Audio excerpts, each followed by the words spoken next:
नहीं, लेकिन फिर भी इलेक्शन कमीशन नहीं कराने ना, ये इख्तियार तो इलेक्शन कमीशन के पास है, और इलेक्शन कमीशन के पास अगर रिसोर्सेज नहीं है। इलेक्शन कमीशन है तो नहीं, इलेक्शन कमीशन के जो जो इस वक्त हालात हैं, अगर उनके पास सुप्रीम कोर्ट के कहने पे उन्होंने इलेक्शंस कराने थे तो उनको चाहिए था कि ये सारी चीजें लेकर सुप्रीम कोर्ट के पास जाते, कहते जी ये फौज हमें सिक्योरिटी नहीं दे रही, फाइनेंस मिनिस्ट्री ऑफ फाइनेंस हमें पैसे नहीं दे रही, जुडिशरी हमें आरओज नहीं दे रही, अब आप बताएं कि हम क्या करें। तो उनके जो बॉल है उनके कोर्ट में डालना था ना। आपने रात को 10:30 बजे एक तरफ से चांद दिखा दिया और दूसरी तरफ से आपने इलेक्शंस को पोस्टपोन कर दिया ताकि लोग डाइवर्ट हो जाए। बहुत बहुत। और हमें खबर पहुंची कि आपने पाकिस्तान तहरीक-ए-इंसाफ को ज्वाइन कर लिया है, क्या वाकई खबर सच्ची है?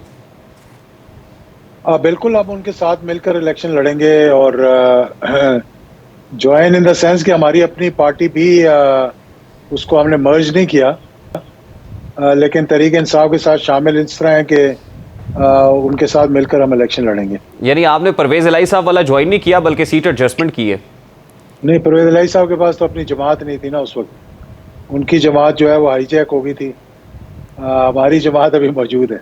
चलें, it's a news for me कि पाकिस्तान मुस्लिम लीग यानी मुस्लिम लीग ज़िया के सरबराह एजाजुल हक साहब ने मुस्लिम लीग ज़िया का जो अलाइंस है वो पाकिस्तान तहरीक इंसाफ के साथ हुआ है, और ये a kind of seat adjustment होगी, और इस अरेंजमेंट के तहत आप अगला इलेक्शन लड़ेंगे।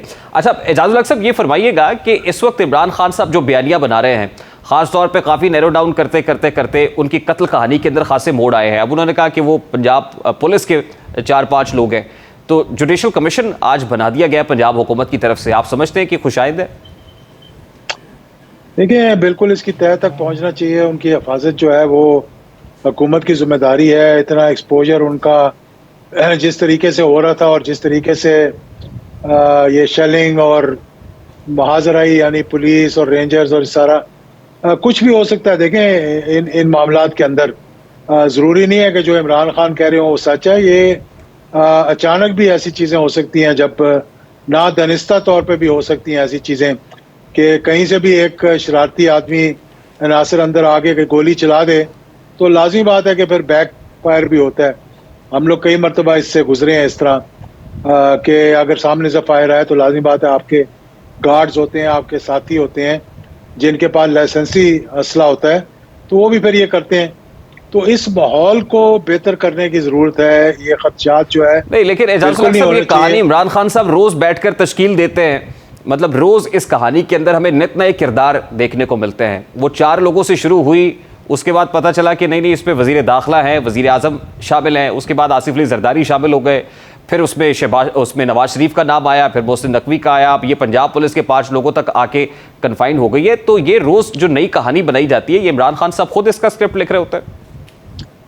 नहीं, स्क्रिप्ट तो नहीं होता, इन्फॉर्मेशन होती है। देखें, लाजमी बात है कि वजीर आजम रह चुके हैं 3 साल तक, 3.5-4 साल तक वो पाकिस्तान के वजीर आजम रहे हैं। उनके लोगों के साथ राब्ते हैं, अंदर से ही लोग आके इन्फॉर्मेशन देते हैं, चाहे सच्ची हो या झूठी हो। उन तक तो जो बात पहुंचनी है उन्होंने उन्हीं खदशात को जो है वो जाहिर करना है। अब मुझे इसकी क्योंकि बॉटम लाइन नहीं पता कि क्या है, कहाँ से इन्फॉर्मेशन आई है, लेकिन लाजमी बात है एक इतना जिम्मेदार शख्स जो हो और इतनी जिम्मेदार पोजीशन पे रह चुका हो, तो वो फिर मफरूजों पे तो बात नहीं करेगा। इन्फॉर्मेशन होगी तो वो बात लंदन प्लान का पता है? नहीं, मुझे इस बारे में कोई इल्म नहीं है। मैं इसलिए पूछ रहा हूँ कि शायद महमूद कुरैशी साहब से पूछे, उनको भी नहीं पता है, असद उमर को भी नहीं पता है। यानी पाकिस्तान तहरीक इंसाफ के फ्रंट लाइनर्स भी लंदन प्लान से नाबालिग हैं। इमरान खान साहब अपनी तकरीर के अंदर लंदन प्लान का जिक्र करते हैं, तो ये प्लान भी इमरान खान तक महदूद है, वही जानते हैं सर? जी, अगर मुझसे शेयर करेंगे तो मैं ज़रूर आपको बता दूंगा, लेकिन अभी तक मुझे इसके बारे में कोई इल्म नहीं। अब ये जो बयानिया इमरान खान साहब की तरफ से बिल्ड किया गया है और जिस तरह से वो पेशकदमी कर रहे हैं, आपको लगता है कि मामला पॉइंट ऑफ नो रिटर्न पे आया हुआ है या अभी भी वापसी का रास्ता है? नहीं, देखें, पॉइंट ऑफ नो रिटर्न पे बिल्कुल नहीं है। मेरी अभी हालिया उनसे मीटिंग हुई है, उन्होंने कहा कि मैं हर किसी से गुफ्तगू करने के लिए तैयार हूँ। उन्होंने कहा कि हम किसी ऐसी APC में भी जाने के लिए, जो उनके अपने लोगों ने भी कह दिया कि हम APC में भी बैठने के लिए तैयार हैं। तो मैं तो ये बार बार कह चुका हूँ हुकूमत को भी और उनके सीनियर लोगों को भी ये कह चुका हूँ कि देखें, कौमी असम्बली के अंदर आने की इनको दावत दें। असेंबली के अंदर बैठाएं, वहाँ बैठकर तमाम मामला जो है उनको हल करें। अब ये तो कोई तरीका नहीं ना कि ये बनाना रिपब्लिक तो नहीं है पाकिस्तान कि जिसका दिल आए वो मुंह उठा के कहे जनाब आप इलेक्शन होंगे, जिसका दिल आए वो कहे मैं इलेक्शन नहीं होने दूंगा, कोई कहे मैं पुलिस नहीं देता, कोई कहता मैं पैसे तो नहीं देता। ये एजाजुल हक साहब, इस तरह आपके थोड़ी आपके चलते। मशवरे पे इमरान खान साहब ने अपने सेनेटर्स को कहा कि जाए और पार्लियामान के मुश्तरका इजलास में शिरकत करें, क्योंकि कल तो उन्होंने कहा था वाज़े तौर पर कि आपने पार्लियामान के मुश्तरका इजलास से बाइकआउट करना है। मैं तो कह रहा हूँ कि तमाम असेंबली के अरकान जिनको डी नोटिफाई कर दिया है लाहौर हाई कोर्ट ने, पेशावर हाई कोर्ट ने, उन सबको बुलाकर वहां पर बिठाएं। नहीं, आज तो एक आजम अच्छा नज़ीर माहौल तारड़ पैदा साहब ने, वफाकी वजीर कानून ने, ग्रैंड पॉलिटिकल डायलॉग की बात की है। उन्होंने कहा कि बैठकर बातचीत होनी चाहिए। तो क्या इमरान खान इसके लिए आमादा है? इमरान खान टीम जरूर भेजेंगे अपनी बात करने के लिए, चाहे वो ग्रैंड पॉलिटिकल डायलॉग हो या चार्टर ऑफ पाकिस्तान हो, जिस पे भी बैठना हो, इलेक्शंस की बात होनी चाहिए। और जो एपीसी में पाकिस्तान तो वो को टीम भेजने को तैयार नहीं थे, इस ग्रैंड डायलॉग में भेज देंगे। उन्होंने कहा मैं एपीसी में जो बार एसोसिएशंस ने कहा था हम एपीसी बुलाएंगे, उन्होंने कहा था कि हम अपनी टीम को भेजेंगे। नहीं, एक एपीसी जिसका ऐलान हुकूमत भी उनके- बुला रही थी ना जी, हुकूमत की पेशावर APC के में अटैक जाने के का बाद। तो फायदा कोई नहीं ना। तो ये ग्रैंड हुकूमत की पॉलिटिकल APC डायलॉग तो बार काउंसिल से नहीं होगा ना एजाजुल हक साहब, ये तो पॉलिटिकल स्टेक होल्डर्स के साथ होगा, इसमें तो हुकूमत के लोग बैठेंगे। तमाम स्टेक होल्डर्स को बुला रहे थे ना, लेकिन हुकूमत सीरियस है ही नहीं, कराने पे सीरियस है, इकॉनमी को ठीक करने पे सीरियस है।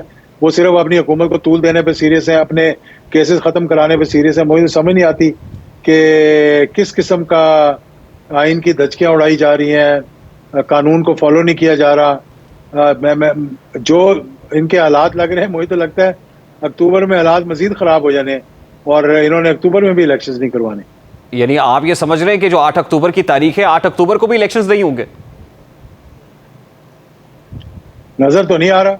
नहीं, अगर ये होने आप होते तो आइन के मुताबिक और सुप्रीम कोर्ट के कहने के मुताबिक इनको चाहिए था 90 दिन में करवाते। और मैं ये कह रहा था कि खाली सूबाई असेंबलियों के इलेक्शन जो है वो मुमकिन नहीं है मुनक़िद करना, लेकिन हुकूमत को चाहिए था थोड़ी फ्लेक्सिबिलिटी दिखाते, ये कहते आकर के जी हम इलेक्शंस को 2 माह पीछे करते हैं, इन इलेक्शंस को 2 माह आगे करते हैं, हम बीच का रास्ता निकालते हैं। नहीं, आप वो तो ये कह बिल्कुल रहे हैं कि करने 8 को तैयार अक्टूबर ही को नहीं भी है। इलेक्शंस नहीं होंगे, या आप अपनी इंफॉर्मेशन की बेसिस पे कह रहे हैं? कोई मालूमात है आपके पास या आपका तज्जिया है? मैंने कहा 8 अक्टूबर को तो इलेक्शंस होने ही नहीं है। इलेक्शन मेरे ख्याल में अक्टूबर एंड या 15 अक्टूबर के बाद में होने। 8 अक्टूबर का तो ऐसे ही उन्होंने जल्दबाजी में टाइम दे दिया। मेरे ख्याल में 18 अक्टूबर है तारीख जो है इलेक्शंस की।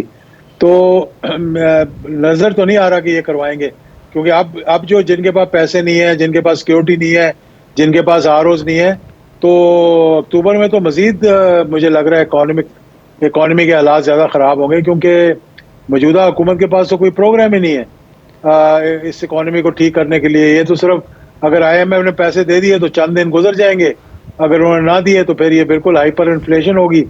और जिस तरह आटे के अंदर भाग दौड़ हो रही है, इसी तरह हर तो फिर एजाजुल हक साहब, इमरान खान साहब के पास क्या चारा होगा? तो इमरान खान के पास क्या ऑप्शन होगा फिर, सिवाय इसके कि वो बैठे और बैठ के बातचीत से मसाइल को हल करें? नहीं, उनके पास जो चारा है कि वो कानून के जरिए सुप्रीम कोर्ट में जाएंगे, फिर हुकूमत को अगर चाहेगी तो सुप्रीम कोर्ट के साथ माजराई करे।